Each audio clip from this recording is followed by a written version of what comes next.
Hello, I hope you all are in home safe and healthy. In this video, I am going to discuss about coagulation and coagulants. Before discussing, I want to acknowledge Dr. H.L. Sharma and Dr. K.K. Sharma for the book Principles of Pharmacology published by Paras Medical Publishers. I have referred content from this book and included some of the images from this book in this presentation. Learning outcomes. After watching this video, you will be able to define coagulation and coagulants. You are able to explain cascade of coagulation and fibrinolysis. You can understand fibrinolytic activity. You can classify and explain mechanism of action of coagulants, and you can able to understand therapeutic application of coagulants. First, we can discuss about some of the important terms. Clotting means it is a process of formation of clot or gel-like substance from blood. This process is also called coagulation. When blood circulates into the blood vessels, it is in fluid state. But when it came outside the blood vessels, due to the injury, it gets converted into semi-solid form. That process is called as coagulation, and that semi-solid mass is called as clot. If blood coagulation occurs inside the blood vessel, that process is called as thrombosis, and whatever mass is formed, that is called as thrombus. And if the part of the thrombus is broken and moves away from its site of formation, that process is called as embolism, and that broken part is called as embolus. Clot is occurred due to the injury. After repairing of injury in our body is dissolved by the process called as fibrinolysis. The dissolution of process of clot is called fibrinolysis. Next we can discuss about different coagulation factors.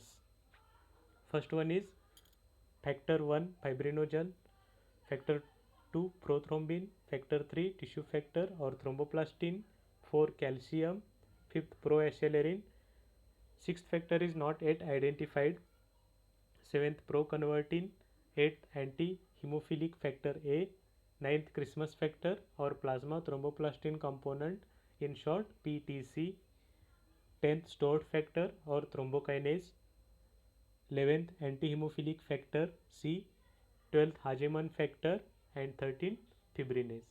In this slide, I have colored 4 factors in blue color because these factors required vitamin K, and third factor labeled as or colored as red because it is not synthesized by the liver cells, it is released by the damaged tissues.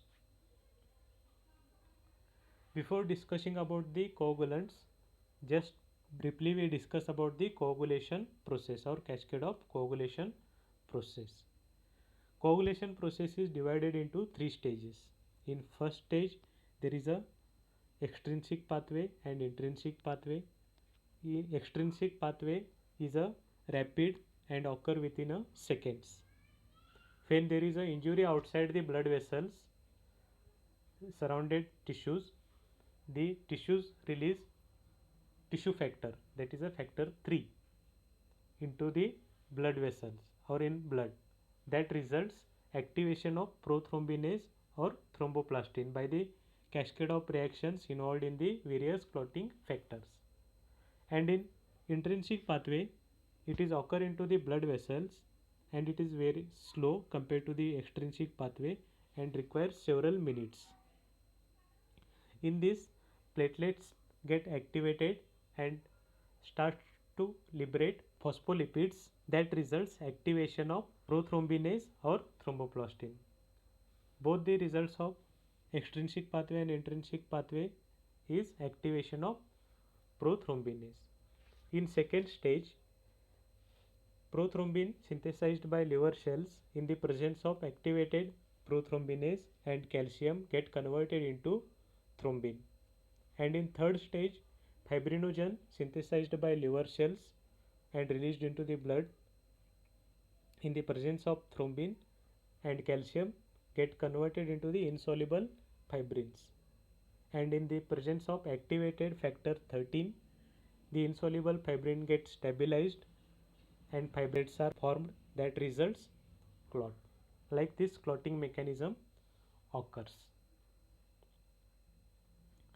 After injury is repaired, clotting gets dissolved by the fibrinolytic system. In fibrinolytic system, plasminogen is involved. When there is a clot is formed, in that time plasminogen synthesized by the liver is incorporated into the clot, and when injury is repaired, tissues cells or especially endothelial cells start to liberate tissue plasminogen activator. This results conversion of incorporated plasminogen into the plasmin, and plasmin causes degradation of the fibrin. That's why fibrinolytic system is responsible for the breakdown of clot. Next we can discuss about the coagulants. Coagulants are the substance involved or helps coagulation. They are also naturally synthesized in our body, and some are also synthesized into the laboratories.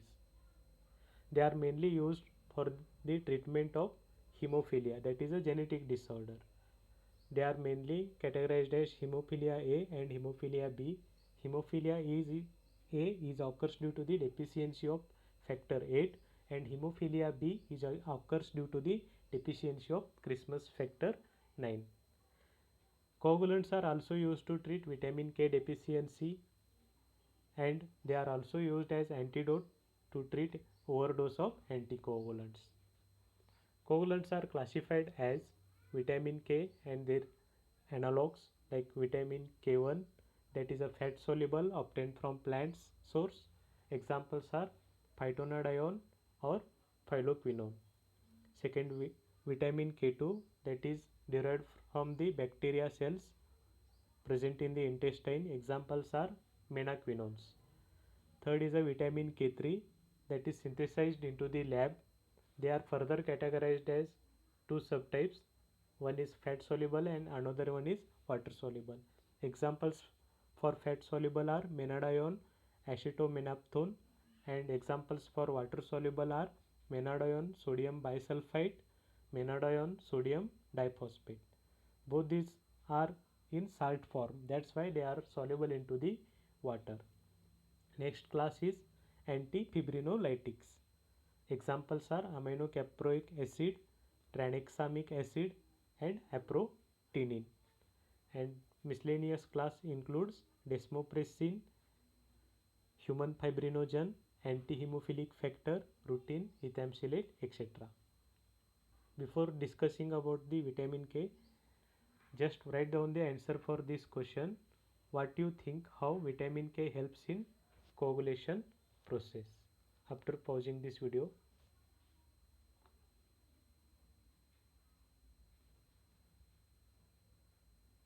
after writing your answer, again play this video. Let us discuss about the vitamin K.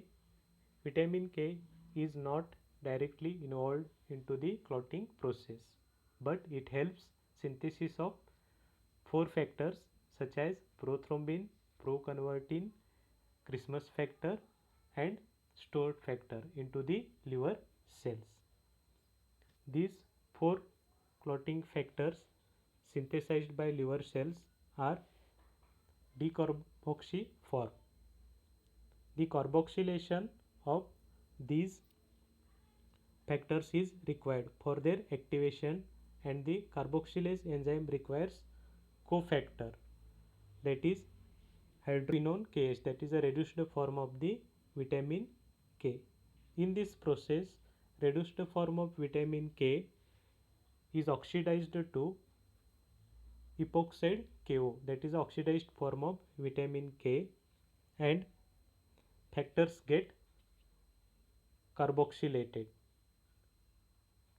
And once carboxylated factors are formed, they are ready to be activation in the presence of phospholipids and calcium.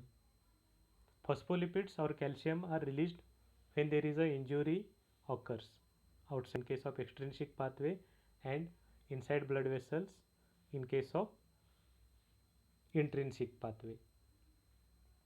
Due to the presence of phospholipid or calcium, there is a activation occurs and that helps coagulation process or formation of clot. Like this, vitamin K is involved in the coagulation process. The epoxide KO, oxidized form of vitamin K, that is reconverted into the reduced form of vitamin K in the presence of vitamin K reductase enzyme, and again used for the carboxylation process. Next we can discuss different examples of vitamin K. First example is vitamin K1, that is given orally, intramuscularly or by intravenous route of administration. It provides faster onset of action. When it is given orally, it is absorbed with the help of bile salts and fat. Hence, vitamin K deficiency occurs in obstructive jaundice and malabsorption of fat, because for absorption bile salts and fats are not available into the intestine. Vitamin K2, it is obtained from the bacteria, example menaquinones, is mostly used to treat the vitamin K deficiency occurs due to the longer duration of antibiotic therapy. Vitamin K3, that is a synthetic form, those are given orally. They provide slow onset of action and they don't need bile salts for their absorption. Hence, they are also useful into the obstructive jaundice condition. Vitamin K deficiency is characterized by hemorrhage or hypoprothrombinemia. Uses of vitamin K are, they are used in case of prolonged antibiotic therapy. Vitamin K1 is useful in overdose of anticoagulants as antidote. In case of malabsorption syndrome or in case of obstructive jaundice, vitamin K3 is given by oral route or vitamin K1 is given by parenteral route. Vitamin K1 is not given by oral route in this case because it requires fats or bile salts for its absorption. We require 50 to 100 microgram of vitamin K daily. When we provide vitamin K externally, it may cause hemolysis in newborns, dyspnea and hypersensitivity reactions. Here we can discuss about the fibrinolytic activity. Once again, when there is a clot is formed, plasminogen synthesized by liver cells it get incorporated into the clot, and when there is a repair of damage occurs, endothelial cells starts to release tissue plasminogen activator. That tissue plasminogen activator and kallikrein present into the blood plasma causes conversion of plasminogen into the its active form plasmin, and plasmin causes degradation of fibrin, that results dissolution of clot. Like this fibrinolytic activity works. This process is also called as fibrinolysis. Some of the drugs inhibits this conversion and prolongs the presence of clot. Hence they are also used as coagulants. Examples are aminocaproic acid, that is given orally in between 4 to 6 hours at the dose of 5 grams, and tranexamic acid, that is also given orally at the dose of 500 mg at every 6 to 8 hours. They competitively inhibits the conversion of plasminogen to plasminogen. That's why they prolong the coagulation. They provide side effects like deep vein thrombosis and GIT distress.